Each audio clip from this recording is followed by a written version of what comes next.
Gonzalo Fanjul es de la Fundación Por Causa, es investigador y activista contra la pobreza. Gonzalo, ¿qué tal? Buenas tardes. Hola, buenas tardes. A ver, para que todo el mundo nos entienda, cuéntenos qué diferencia hay entre que un inmigrante irregular pueda tener derecho a la atención primaria y que pueda tener una tarjeta sanitaria.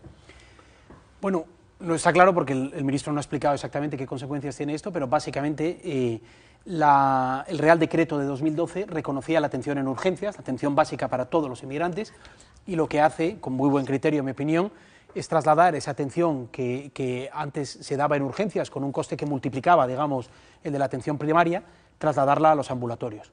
El hecho de que no tengan tarjeta sanitaria significa, en primer lugar, que no tienen un historial médico y, por lo tanto, no tienen un médico de referencia, no hay manera de hacer un seguimiento del historial de estas personas, lo cual ya es preocupante desde el punto de vista de la sanidad pública, que decía el ministro, porque un enfermo de Chagas no necesariamente es reconocido y, digamos, mantenido en el sistema como un enfermo de Chagas.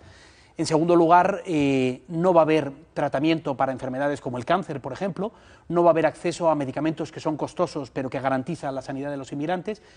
Es decir, que es un paso en la buena dirección, pero muy incompleto todavía. Es decir, que hay una rectificación muy parcial. No sé si usted ha echado de menos algún punto de vista más humanitario en el ministro de Sanidad, en el sentido de que lo que nos dicen ahora es que esto es lo más sensato y lo más razonable y que es que se estaban saturando las urgencias, ¿no? Como si fuera prácticamente una razón pues, de operatividad.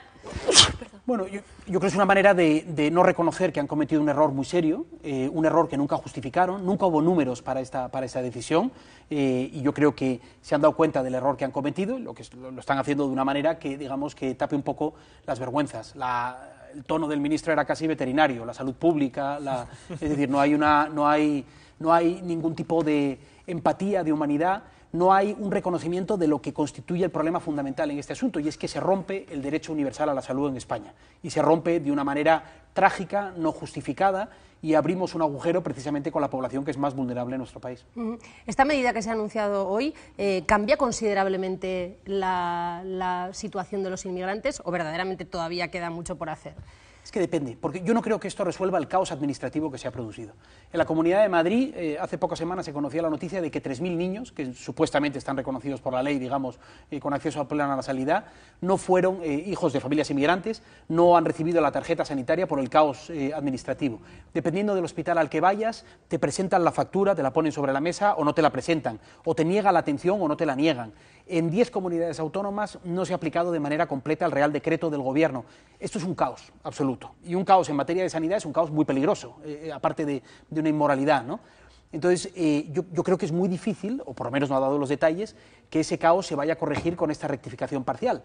Pero insisto en que es un paso en la buena dirección, es decir, que de alguna manera lo que el Gobierno viene a reconocer es que ellos estaban en el lado bochornoso del debate, y los demás teníamos razón cuando exigíamos una rectificación en este ámbito. Bueno, pues vamos a recordar lo que Gonzalo Fanjul llama el lado bochornoso del debate, y es cuando el Gobierno justificaba pues, que los inmigrantes irregulares no tenían que tener derecho, por supuesto, a la tarjeta sanitaria, como sostienen ahora, sino que tampoco a la atención primaria.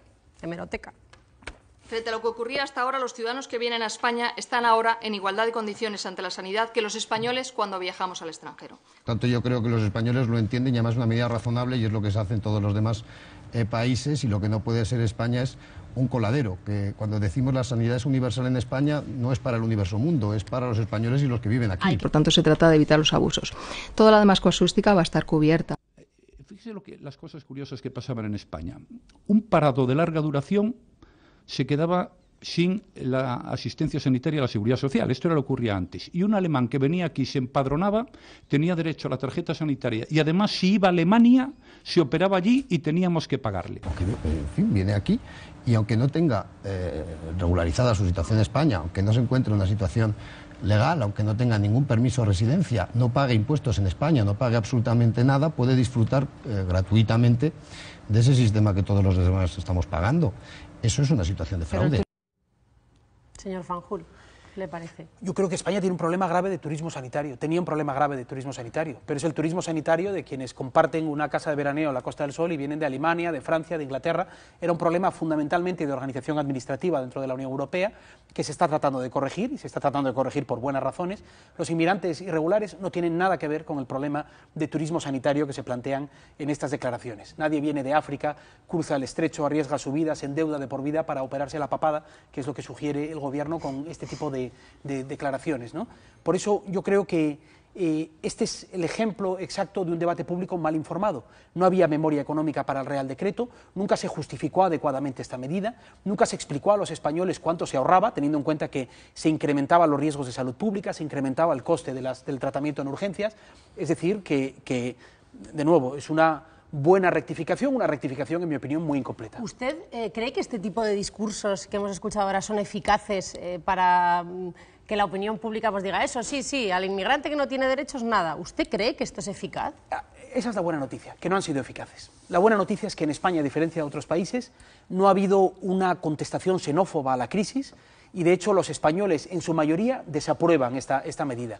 Lo interesante del asunto, y yo creo que hay que reconocérselo al Partido Popular, yo no veo el beneficio electoral evidente de este tema. Yo creo que muchos de los votantes del Partido Popular entendían esta medida. De hecho, Ciudadanos se ha apuntado por las mismas razones vacías que el Partido Popular, se ha apuntado a esta medida. Es el único partido de queda, creo. Es el único partido que, de hecho, les han dejado en la esquina inferior derecha con esta medida. Ha habido un caderazo que les deja en una situación muy complicada a Ciudadanos. Pero ¿No crees que puede ser eso, precisamente? Que sea un cálculo del PP de intentar arrinconar a Ciudadanos a los cuales no les puede decir esto de Venezuela. En todo caso, Nacho, tienen que recurrir a otras cosas. A ver, lo que sí queda raro es que ahora nos digan que esta medida es la sensata y la razonable, porque entonces significa que el Gobierno ha estado actuando de manera insensata. De manera insensata y razonable, y poniendo, según el ministro, en riesgo la salud pública. Pues lo que está diciendo hoy el Gobierno, ¿no? Si ahora de repente esto es lo sensato y lo razonable, pues lo de antes sería insensato y irracional y pondría en riesgo la salud. Que no era posible hasta ahora, porque estamos en una situación... Claro, porque ya la regeneración, la recuperación económica, claro, va a ser eso.